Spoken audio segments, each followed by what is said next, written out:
Transición, política y economía de transición parecen ser los dos ejes de toda la semana después de las elecciones. Vamos a hablar de eso en nuestra mesa de Telediario Federal. Le damos la bienvenida al economista amigo de la casa, el licenciado Santiago Regatuso. Le iba a decir Cristian. ¿Cómo le va, Santiago? Muy bien, gracias por la invitación, como siempre. ¿Cómo estás, Santiago? ¿Bien? Bien. Bueno.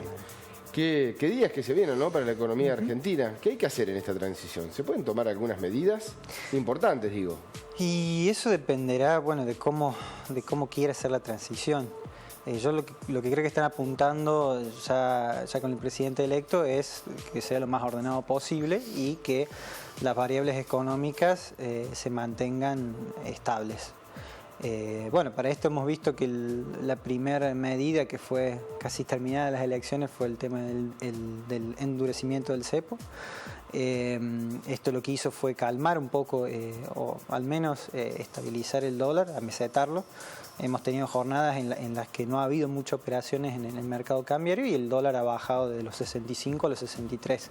Los 65 que fue el viernes. Con este cepo hay pocas posibilidades de movimiento, ¿no?, del mercado. Y por lo menos para la gente común sí, tenés otra forma de acceder a dólares vía la bolsa, pero obviamente el precio es muy alto por esto, por las restricciones. Siempre cuando en un mercado ponemos restricciones, siempre sale alguna forma para comprar o para saltar esta restricción, pero obviamente es mucho más cara. Bueno, vemos que con el endurecimiento del cepo prospera un mercado paralelo, el del dólar blue, y nos preguntamos cuál es el dólar que tenemos que tener como referencia para fijar los precios o para más o menos intuir cuáles son los precios. Si un dólar en 63,50, otro en 67 pesos, es un promedio de los dos, el dólar real, ¿cuál es el parámetro?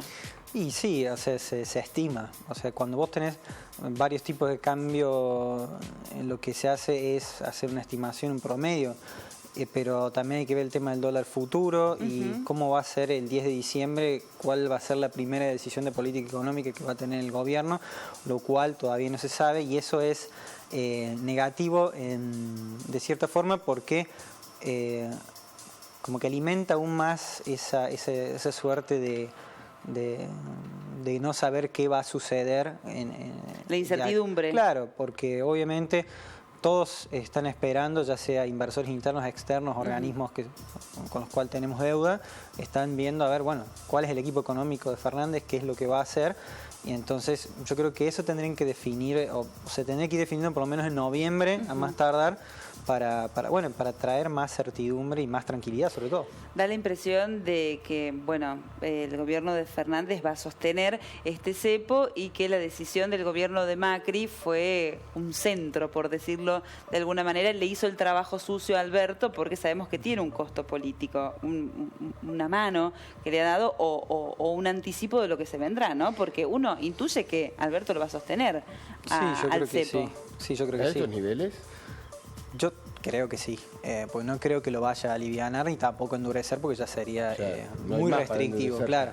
No, yo creo que no hay margen para reducirlo, pero obviamente tampoco le conviene elevarlo porque pues las reservas son cada vez menos y es una preocupación también menos estar viendo el dólar porque obviamente la inflación, por lo que se ve, va a tender a aumentar. Porque obviamente no solo por estos incrementos del dólar que hubo después de agosto por las PASO, sino que también el objetivo del gobierno, ya sea del que se está yendo como el que está entrando, es desarmar el tema de las LELIQ, que son 13.000 millones de dólares que estamos hablando que se van a volcar al mercado y que no sabemos si lo va a poder absorber y no generar una escalada mayor de la inflación. ¿Expectativa de que esas LELIQ se vuelquen a la inversión, al movimiento de la economía?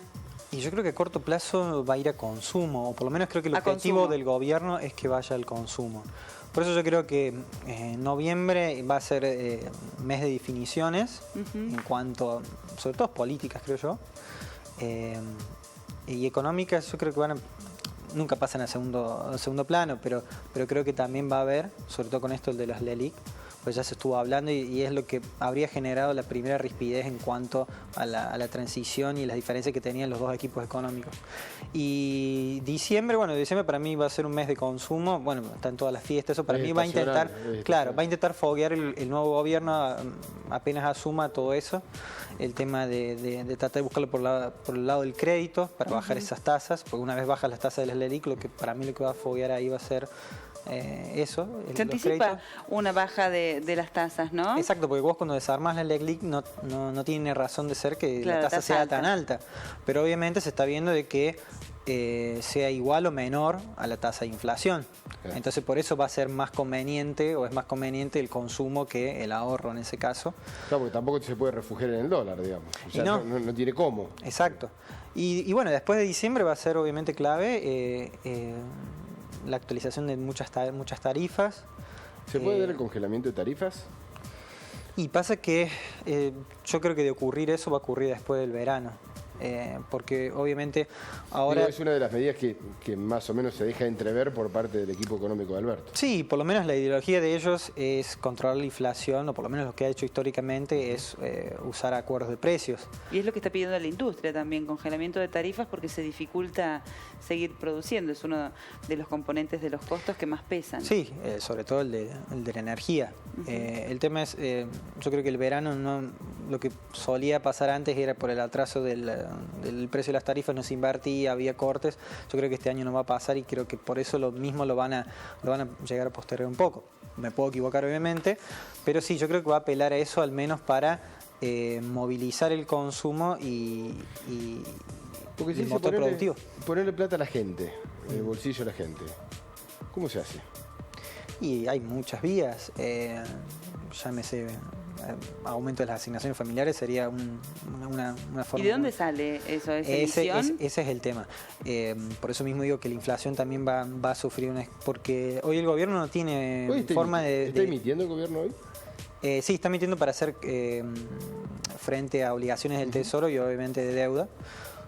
Porque entrada genuina de divisas no hay mucho, si bien tenemos superávit de la balanza comercial, pero es muy poco lo que ingresa.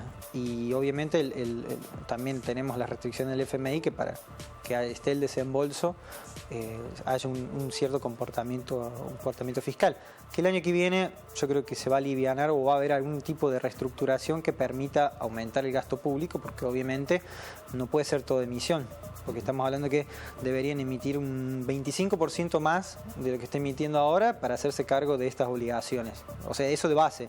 Y el resto tendría que emitir para tratar de impulsar un poco la economía. Santiago, entonces, ¿cómo se puede reactivar la economía? ¿Cómo se le pone plata en el bolsillo a la gente? Una de las posibilidades es aumentar la asignación universal. Digo, un ejemplo, puede haber bonos, o sea... ¿Y de dónde saldrían esos fondos? Claro, para mí va a ser del Estado vía emisión monetaria. O salvo que venga algún país aliado que pueda llegar a prestar, China, Rusia, alguno que esté alineado un poquito más con las ideas del gobierno que venga. Pero también lo veo difícil porque el contexto internacional tampoco es de lo más prometedor, si bien algo bueno es el tema de la baja de interés de la Fed, que lo que hace es que sean más atractivos los activos de países emergentes. Pero bueno, como Argentina todavía está en esta suerte de cuerda floja, eso puede ser que no llegue a influenciar del todo en el país. Se ha dicho que gobierna el equipo de Mauricio Macri, el gobierno de Mauricio Macri, hasta el 10 de diciembre. ¿Las medidas económicas tienen que ser consensuadas? ¿Cómo debería ser? ¿Consensuada con el gobierno que sale? Sí, no, digo, el actual con el que viene. Y para que una transición sea ordenada, sí, yo creo que tendría que haber una cierta... Un diálogo. Sí, obviamente. El tema, bueno, después de diciembre yo creo que ya la responsabilidad está en el equipo de Fernández, que no la tiene fácil, porque, como te dije, o sea, la idea es impulsar la economía, pero no se sabe de dónde, o por lo menos de dónde se va a sacar la plata. Lo que se puede llegar a ocasionar es una escalada más aún de la inflación, que estamos hablando que de un 60% anual estimado. Le cuento, adelante. Sí, los últimos años, decía, los argentinos escuchado distintos términos, ¿no? Económicos, y nos hemos ido ya acostumbrando. Ahora el que nos está preocupando es el tema de las reservas, que es el tema fundamental. Menos de 6.000 millones aproximadamente, o según los cálculos que llegar a quedar. ¿Cuánta importancia tiene? ¿Qué significancia tiene esto?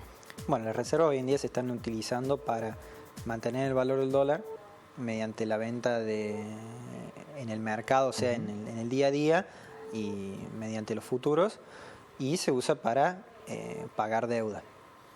Hoy los niveles así brutos, por así decirlo, son de 43.000 millones de dólares. Pero eso a uno le tiene que restar ciertos conceptos que no podría utilizar libremente o disponer libremente el Banco Central. Los intocables. Claro.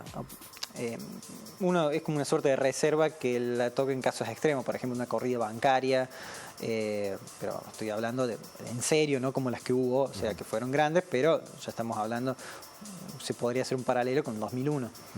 Entonces esa parte no se puede tocar. Sí, hoy estamos en un nivel muy bajo de divisas, es el mínimo desde enero del 2017, y prácticamente Macri va a dejar el mismo nivel en términos reales que con los que asumió.